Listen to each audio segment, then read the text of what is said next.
Hello दोस्तों, नमस्कार। स्वागत है आपका हमारे चैनल पर। मैं आपका दोस्त चंद्रमोहन। आज मैं एक नए वीडियो के साथ हाजिर हूँ और आज से हम लोग एक शिक्षण कला का एक श्रृंखला चालू करने जा रहे हैं, जो उसी श्रृंखला का आज पहला वीडियो है। शीर्षक है शिक्षण कला। हम लोग इसमें बहुत सारे वीडियो आने वाले समय में देखेंगे। तो आइए इस शिक्षण कला के पहले वीडियो के पहले प्रश्न पर आते हैं। आज का पहला प्रश्न है, पियाजे के कौन कौन से सिद्धांत प्रतिपादित किया। पियाजे ने कौन सा सिद्धांत प्रतिपादित किया। ए संवेगात्मक विकास, बी भौतिक विकास, सी सामाजिक विकास या डी संज्ञात्मक विकास। इसका सही आंसर हो जाएगा संज्ञात्मक विकास। चलिए आते हैं, देखते हैं व्याख्या, देखते हैं इसी प्रश्न का। जीन पियाजे एक प्रसिद्ध विकासवादी मनोवैज्ञानिक थे। उन्होंने यह बताया कि बच्चों का बौद्धिक संज्ञात्मक विकास विभिन्न चरणों में होता है। उनके अनुसार बच्चा केवल ज्ञान ग्रहण नहीं करता, बल्कि अपने अनुभव और वातावरण के आधार पर ज्ञान का निर्माण करता है। चलिए और आगे देखते हैं। उन्होंने बच्चों के मानसिक विकास को 4 मुख्य चरणों में बांटा। बच्चों के मानसिक विकास को 4 मुख्य चरणों में बांटा है। पहला चरण है संवेदी गत्यात्मक अवस्था। 0 से 2 वर्ष के बच्चों को संवेदी गत्यात्मक अवस्था में रखा है उन्होंने। दूसरा है पूर्व संक्रियात्मक अवस्था। 0 से 7 वर्ष के बच्चों को उन्होंने पूर्व संक्रियात्मक अवस्था में रखा है। तीसरा है ठोस संक्रियात्मक अवस्था।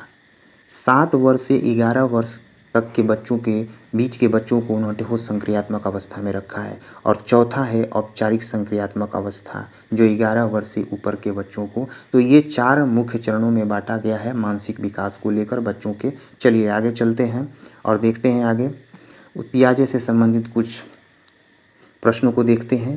पियाजे ने कौन सा सिद्धांत प्रतिपादित किया, तो वो है संज्ञात्मक विकास का सिद्धांत। पियाजे किस देश के मनोवैज्ञानिक थे, स्विट्जरलैंड के। पियाजे के अनुसार संज्ञानात्मक विकास के कितने चरण होते हैं, 4 चरण होते हैं। 0 से 2 वर्ष का बच्चा किस अवस्था में होता है, तो संवेदी गत्यात्मक अवस्था। 2 से 7 वर्ष का बच्चा किस अवस्था में होता है, पूर्व संक्रियात्मक अवस्था। 0 से 7 वर्ष का बच्चा किस अवस्था में होता है, ठोस संक्रियात्मक अवस्था। 11 वर्ष से ऊपर का बच्चा किस अवस्था में होता है, औपचारिक संक्रियात्मक अवस्था। पियाजे के अनुसार ज्ञान का निर्माण किससे होता है, वातावरण के साथ अंतःक्रिया से। वस्तु अस्थायित्व की अवधारणा किस अवस्था में विकसित होती है, तो संवेदी गत्यात्मक अवस्था। और संवेदी गत्यात्मक अवस्था कौन सा है, ये है। ये कौन से 0 से 2 वर्ष के बच्चों को कहा जाता है संवेदी गत्यात्मक अवस्था। चलिए आगे देखते हैं। आगे है मानसिक विकास के लिए अध्यापक का कार्य है। ए छात्रों को सीखने के पूरे अवसर प्रदान करें। बी छात्र छात्राओं के शारीरिक स्वास्थ्य की ओर पूरा ध्यान दे। सी व्यक्तिगत भेदों की ओर ध्यान देते हुए उनके लिए समूची वातावरण की व्यवस्था करें। या डी उपर्युक्त सभी। तो इसका सही आंसर हो जाएगा डी उपर्युक्त सभी। इसका सही आंसर हो जाएगा उपर्युक्त सही। चलिए अगले प्रश्न पर आते हैं। अगला प्रश्न है विद्यालय का छात्रों पर क्या प्रभाव पड़ता है। ए छात्रों के शारीरिक, मानसिक, सामाजिक, सांस्कृतिक तथा चारित्रिक विकास पर प्रभाव पड़ता है। बी छात्रों के व्यावसायिक विचारों पर प्रभाव पड़ता है। या सी छात्रों के राजनीतिक विचारों पर प्रभाव पड़ता है। या डी उपर्युक्त सभी। इसका सही आंसर हो जाएगा ए छात्रों के शारीरिक, मानसिक, सामाजिक, सांस्कृतिक तथा चारित्रिक विकास पर प्रभाव पड़ता है। तो हो गया कि विद्यालय का छात्रों पर क्या प्रभाव पड़ता है, तो छात्रों का शारीरिक, मानसिक, सामाजिक, सांस्कृतिक तथा चारित्रिक विकास पर प्रभाव पड़ता है। चलिए अगले प्रश्न पर चलते हैं और अगला प्रश्न है छात्रों में नैतिक गुणों के विकास हेतु अध्यापक के किस प्रकार का गुण होना चाहिए। अध्यापक में ए एक कठोर प्रशासन के गुण, बी एक योग्य अध्यापक के गुण, सी एक राजनेता के गुण, या डी एक अच्छे सामाजिक कार्यकर्ता के गुण। इसका सही आंसर हो जाएगा बी एक योग्य अध्यापक के गुण। चलिए अगले प्रश्न पर चलते हैं। अगला प्रश्न है मनोविज्ञान का शिक्षा के क्षेत्र में योगदान है। ए अब शिक्षा बाल केंद्रित हो गई है। बी शिक्षक छात्रों से निकट का संपर्क स्थापित करने का प्रयास करता है। सी शिक्षक को छात्रों की आवश्यकता का ज्ञान हो सकता है। तो इसका सही आंसर हो जाएगा डी, उपयुक्त सभी जो है उपयुक्त सभी है। अब शिक्षा बाल केंद्रित हो गई है। शिक्षक छात्रों से निकट का संपर्क स्थापित करने का प्रयास करता है और शिक्षक के छात्रों की आवश्यकता का ज्ञान हो सकता है। चलिए अगले प्रश्न पर चलते हैं। अगला प्रश्न है, शिक्षा मनोविज्ञान का अध्ययन शिक्षकों के लिए उपयोगी है क्योंकि ए, इसका प्रयोग वह दूसरों को प्रभावित करने के लिए करता है। बी, इससे वह परीक्षा उत्तीर्ण कर उपाधि प्राप्त कर सकता है। सी, इसकी सहायता से अपने शिक्षण को प्रभावी बना सकता है। या डी, यह शिक्षक को आम संतुष्टि प्रदान करता है। इसका सही आंसर हो जाएगा सी, इसकी सहायता से अपने शिक्षण को प्रभावी बना सकता है। चलिए आगे चलते हैं। आगे है कि आज शिक्षा में प्रचलित प्रवृत्ति है कि ए, छात्रों की विकास वृद्धि का मूल्यांकन उनके व्यवहार के माध्यम से किया जाए। बी, छात्रों पर किसी भी प्रकार का नियंत्रण लागू न किया जाए। सी, छात्रों पर अधिक प्रभावी अनुशासन नियम लागू किया जाए। या डी, छात्रों के पाठ्यक्रम को सुदृढ़ किया जाए। तो इसका सही आंसर हो जाएगा ए, छात्रों की विकास वृद्धि मूल्यांकन उनके व्यवहार के माध्यम से किया जाए। चलिए आगे चलते हैं। अगला प्रश्न है, फ्राइड द्वारा प्रतिपादित सिद्धांत है। ए, मूल प्रवृत्त्यात्मक। बी, आत्मीकरण। सी, मनोविश्लेषणात्मक। या डी, प्रेरणा आपूर्ति सिद्धांत। तो इसका सही आंसर हो जाएगा सी, मनोविश्लेषणात्मक। आइए कुछ और देखते हैं। फ्राइड द्वारा प्रतिपादित सिद्धांत है मनोविश्लेषण सिद्धांत। सिगमंड फ्राइड, फ्राइड का पूरा नाम था सिगमंड फ्राइड, किस देश के मनोवैज्ञानिक थे? तो वो ऑस्ट्रिया के थे। फ्राइड के सिद्धांत का मुख्य आधार क्या है? अवचेतन मन यानी अनकॉन्शियस माइंड। फ्राइड ने किसे व्यक्तित्व का मूल स्रोत माना? अवचेतन इच्छाओं को। फ्राइड के अनुसार व्यक्तित्व का कौन सा भाग वास्तविक सिद्धांत पर कार्य करता है? वो है ईगो। ईगो यानी अहम। फ्राइड के अनुसार नैतिकता और आदर्शों का प्रतिनिधित्व कौन करता है? Super ego. फ्राइड ने किस विधि का उपयोग मनोविश्लेषण में किया है? स्वप्न विश्लेषण और मुक्त संघ का। चलिए आगे चलते हैं। अगला प्रश्न है, आपके विचार में चिंतन शक्ति विकसित करने का क्या उपाय है? ए, छात्रों को समस्या समाधान विधि से पढ़ाया जाए। बी, छात्रों को खोज एवं ब्रेन स्टॉर्मिंग विधि से पढ़ाया जाए। या सी, छात्रों में स्व अध्ययन की आदत का विकास किया जाए। या डी, उपयुक्त सभी। इसका सही आंसर हो जाएगा डी, उपयुक्त सभी। चलिए आगे चलते हैं। अगला प्रश्न, आँखों एवं त्वचा का रंग होता है। ए, फोनेटाइप। B, genotype. सी, दोनों। या डी, इनमें से कोई। इसका सही आंसर हो जाएगा ए, फेनोटाइप। चलिए अगले प्रश्न पर चलते हैं। अगला प्रश्न है, पास पड़ोस एवं मित्र बालक के समाजीकरण में किस प्रकार सहायक होते हैं? ए, बालक को अवांछित व्यवहार के लिए दंड देकर। बी, बालक की अवांछित व्यवहार के लिए निंदा कर। सी, बालक को अपने व्यवहार से प्रभावित कर। या डी, बालक को स्वयं से प्रभावित न होने पर उसका बहिष्कार कर। तो इसका सही आंसर हो जाएगा सी, बालक को अपने व्यवहार से प्रभावित कर। बालक को अपने व्यवहार से प्रभावित कर पास पड़ोसी मित्र बालक के समाजीकरण में सहायक होते हैं। चलिए अगले प्रश्न पर आते हैं। अगला प्रश्न है, सर्वप्रथम बुद्धि परीक्षण का निर्माण कब हुआ? ए, 1890 में। बी, 1905 में। सी, 1916 में। या डी, 1937 में। इसका सही आंसर हो जाएगा बी, 1905 में सर्वप्रथम बुद्धि परीक्षण का निर्माण हुआ।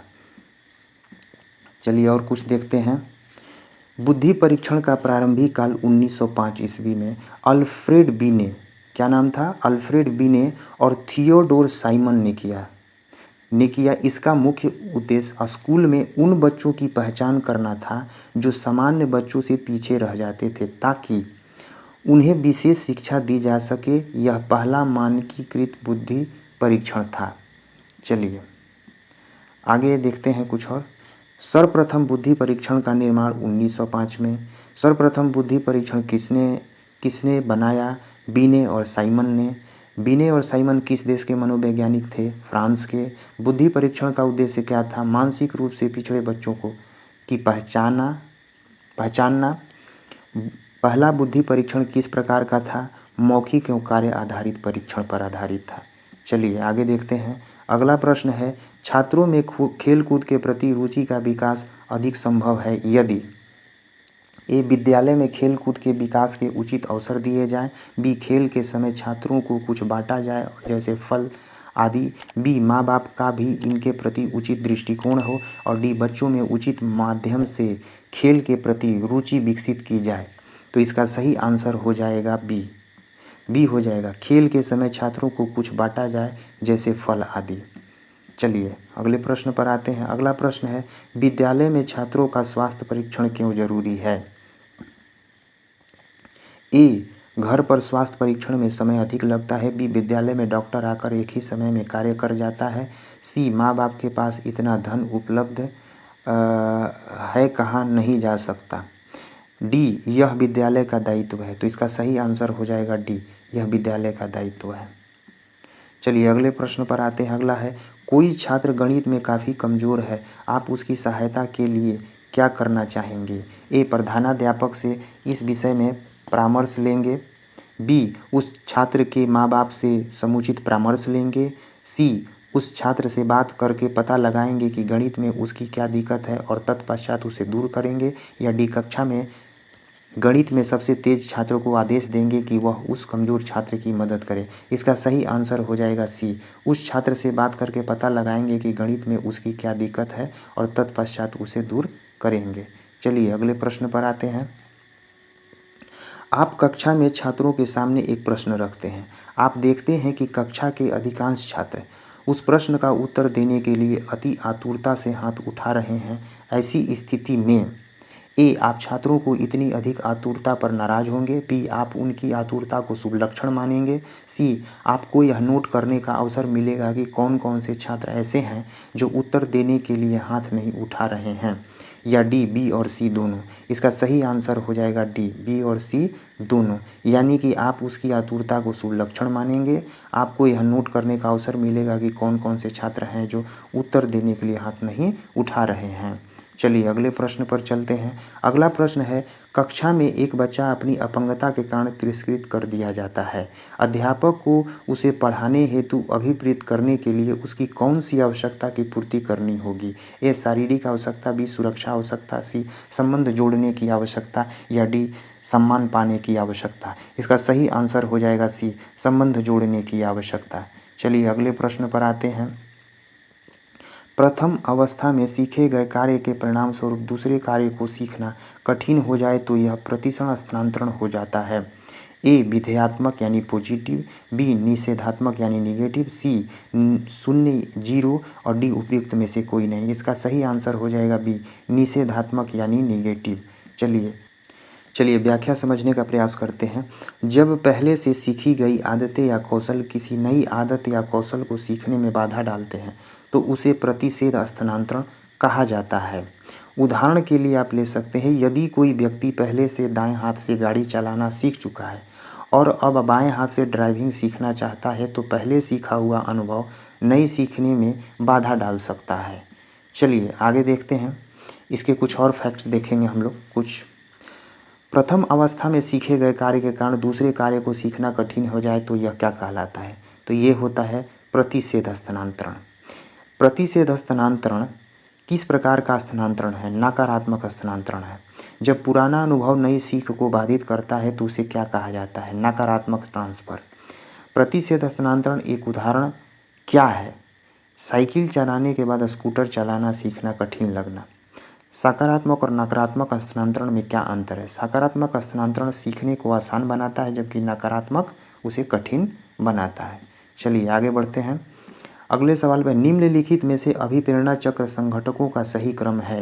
ए प्रोत्साहन चालन आवश्यकता, बी चालन आवश्यकता प्रोत्साहन, सी आवश्यकता चालन प्रोत्साहन, या डी आवश्यकता प्रोत्साहन चालन। इसका सही आंसर हो जाएगा सी आवश्यकता चालन प्रोत्साहन।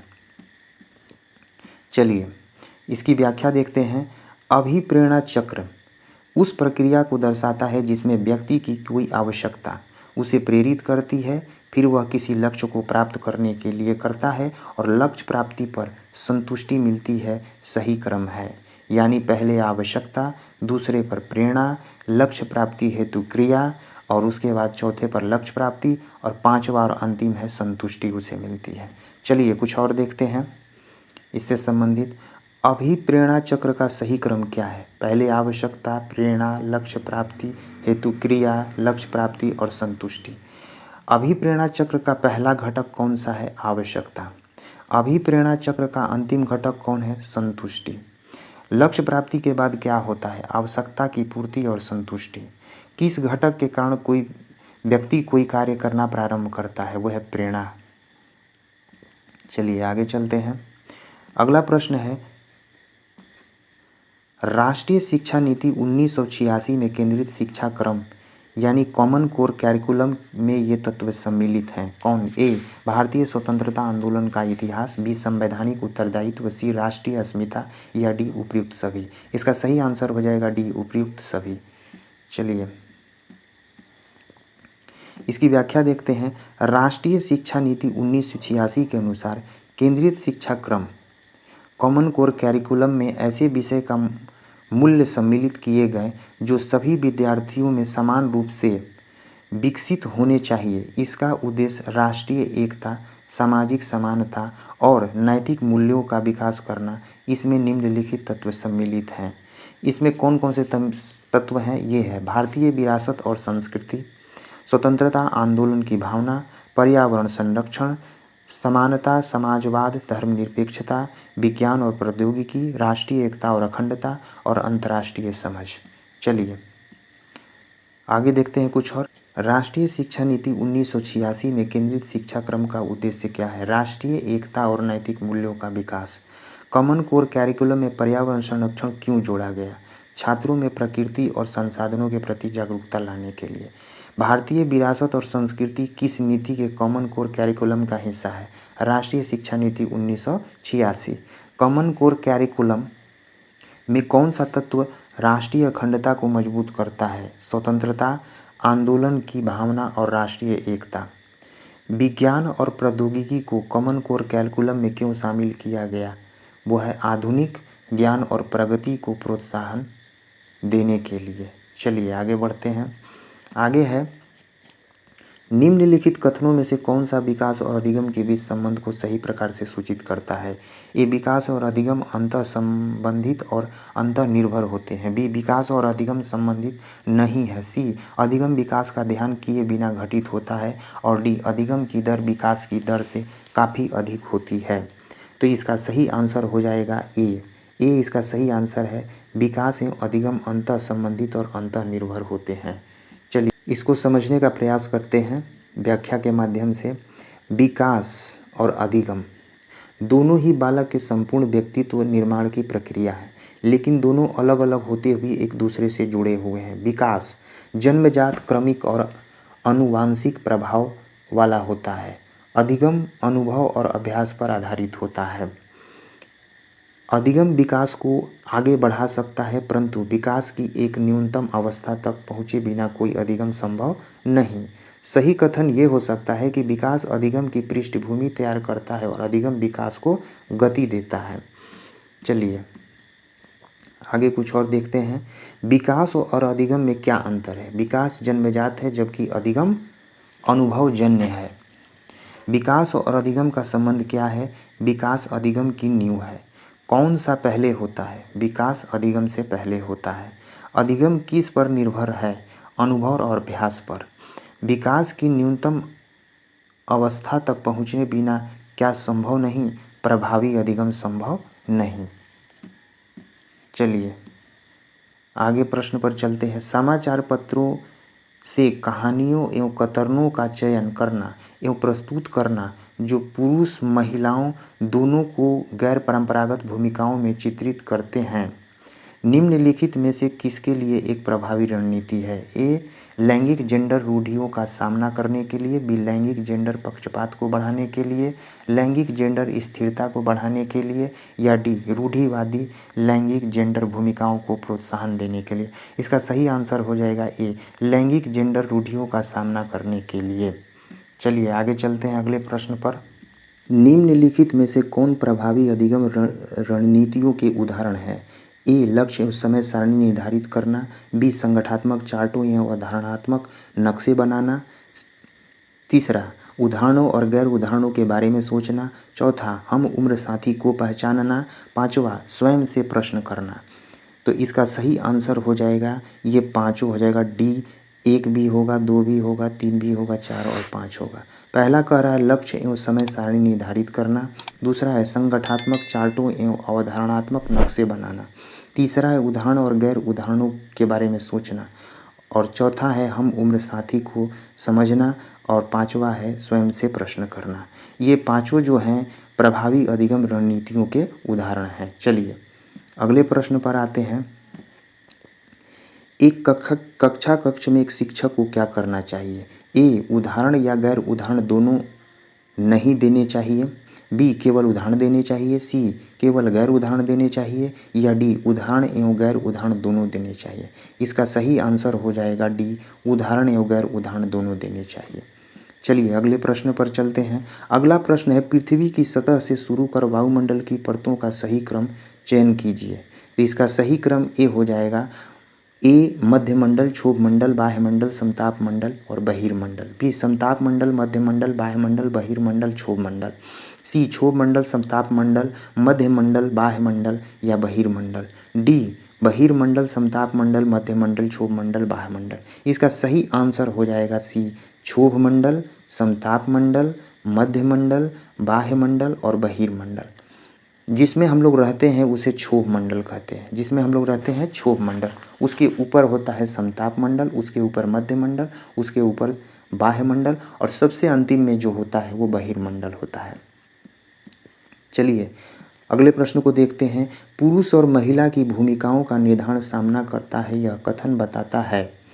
ए लैंगिकता एक आनुवांशिक प्रतिभा है। बी लैंगिकता एक अंतर्ज्ञानी अवतरण है। और सी लैंगिकता एक सामाजिक अवतरण है। और डी लैंगिकता एक अंतर्निहित अवतरण है। इसका सही आंसर हो जाएगा सी लैंगिकता एक सामाजिक अवतरण है। चलिए अगले प्रश्न पर आते हैं। दिव्यांगजन अधिकार अधिनियम वर्ष लागू किया गया, किस वर्ष में? ए 1995 में, बी 1999 में, सी 2016 में या डी 1992 में। इसका सही आंसर हो जाएगा सी 2016 में दिव्यांगजन अधिकार अधिनियम लागू किया गया 2016 में। चलिए अगले प्रश्न पर आते हैं। अगला प्रश्न है निःशुल्क एवं अनिवार्य बाल शिक्षा अधिकार अधिनियम 2009 बच्चों की निःशुल्क शिक्षा अधिकारों का सुनिश्चित करता है। ए 3 वर्ष से 18 वर्ष तक के लिए, बी 6 वर्ष से 14 वर्ष तक के लिए, सी 6 वर्ष से 22 वर्ष तक के लिए या डी 6 वर्ष से 18 वर्ष तक के लिए। इसका सही आंसर हो जाएगा बी 6 वर्ष से 14 वर्ष तक के लिए। चलिए अगले प्रश्न पर आते हैं। अगला प्रश्न है जिस दिए गए कार्य को करते समय बच्चे स्वयं आनंद लेते हुए अनुभव प्राप्त करते हैं उसे कहा जाता है। ए उपभोक्ता प्रकार का कार्य, बी निर्णयात्मक प्रकार का कार्य, सी समस्यात्मक प्रकार का कार्य या डी ड्रिल और अभ्यास कार्य। इसका सही आंसर हो जाएगा ड्रिल और सब अभ्यास कार्य। ड्रिल और अभ्यास कार्य के जरिए बच्चे स्वयं आनंद लेते हुए अनुभव प्राप्त करते हैं। चलिए अगले प्रश्न पर आते हैं। अगला है और अंतिम प्रश्न बहुसंवेदी शिक्षण अधिगम की प्रविधि में अधिगम संवर्धन हेतु दृश्य, श्रव्य, स्पर्श और संवेदनाओं का एक साथ प्रयोग किया जाता है। ए कर्णकोटर, बी प्रत्यक्षीकरण, सी अवलोकन या डी गतिबोधक। इसका सही आंसर हो जाएगा गतिबोधक। गतिबोधक बहुसंवेदी शिक्षण अधिगम की प्रविधि में अधिगम संवर्धन हेतु दृश्य, श्रव्य, स्पर्श और गतिबोधक संवेदनाओं का एक साथ प्रयोग किया जाता है। चलिए इसको समझते हैं व्याख्या से। बहुसंवेदी शिक्षण अधिगम का मुख्य उद्देश्य है कि सीखने की प्रक्रिया में अधिक से अधिक इंद्रियों को सक्रिय किया जाता है। इस विधि में दृश्य, श्रव्य, स्पर्श के साथ साथ स्वाद जैसी संवेदनाओं का प्रयोग किया जाता है। यह पद्धति छात्रों की समझ, स्मृति और रुचि को बढ़ाने में अत्यधिक सहायक होती है। चलिए कुछ और देखते हैं। बहुसंवेदी शिक्षण अधिगम में किन संवेदनाओं का प्रयोग किया जाता है? तो वो है दृश्य, श्रव्य, स्पर्श और स्वाद संवेदनाएं। बहुसंवेदी शिक्षण मुख्य उद्देश्य क्या है? सीखने की प्रक्रिया को रोचक और प्रभावी बनाना। बहुसंवेदी शिक्षण किस सिद्धांत पर आधारित है? अधिक इंद्रियों की भागीदारी से सीखना बेहतर होता है। दृश्य और श्रव्य शिक्षण किसका उदाहरण है? तो वो है बहुसंवेदी शिक्षण का। कौन सी पद्धति सीखने को दीर्घकालिक स्मृति में बदलने में सहायक है? बहुसंवेदी शिक्षण अधिगम। तो दोस्तों आज के लिए इतना ही। हम लोग रखते हैं। और अगले वीडियो में, इसके अगले पार्ट में हम लोग इसी तरह के बेहतरीन प्रश्नों के साथ मिलेंगे। अगर आपको ये वीडियो बहुत उपयोगी लगा हो या अगर कोई आप सजेशन देना चाहते हों तो आप इस वीडियो के कमेंट बॉक्स में जाकर आप सजेशन दे सकते हैं और बताइएगा कि ये वीडियो आपको कैसा लगा। तब तक के लिए विदा चाहेंगे, मिलते हैं अगले वीडियो में। तब तक के लिए जय हिंद।